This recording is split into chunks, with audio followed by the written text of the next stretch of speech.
Hello, this is Alexander Green, Chief Investment Strategist with the Oxford Club. And while everyone's talking about what's going on in the banking sector right now, I want to talk today about something that affects every single investor and can cost you thousands or many tens of thousands of dollars. I'm talking about minimizing the taxes you pay each year in order to maximize your total return.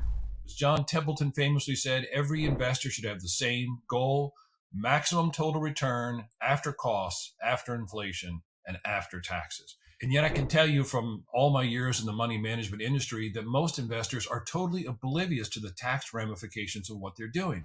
So let me just talk about some basic steps that you can take to legally, without the slightest bit of question from the IRS, limit the annual tax bite on your portfolio. The first thing you want to do is to own municipal bonds if you're in the higher tax bracket. Municipal bonds are exempt from federal tax. If you buy state-specific bonds, they're also exempt from your state income tax. It has to be the state you live in. Your New York bonds are not tax exempt in California, and your California bonds are not tax exempt in New Jersey or New York. But own specific municipal bonds to have a higher after-tax returns if you're in the upper tax brackets. Another thing you want to do is minimize your turnover in your non-qualified plans, your non-retirement accounts. Why? Because every time you turn money over, it's a taxable event in a non-retirement account.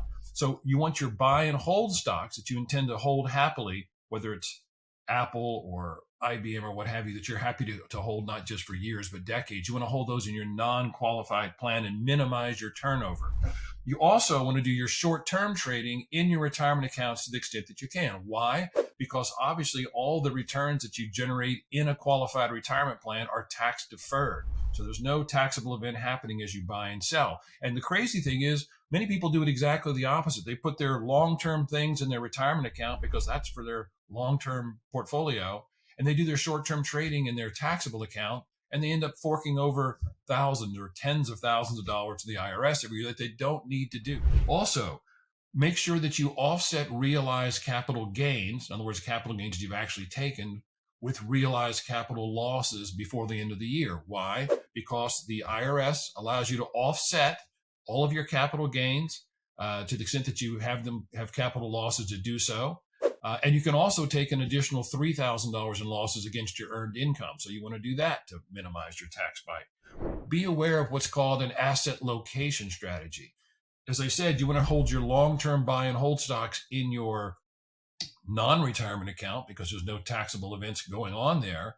But you also want to hold in your retirement accounts things that you can't avoid taxes on, like interest or high dividend payments like real estate investment trusts pay, which are not qualified dividends like the ones that corporations pay, or high yielding bonds. All those are better off in your retirement account where they can compound tax deferred.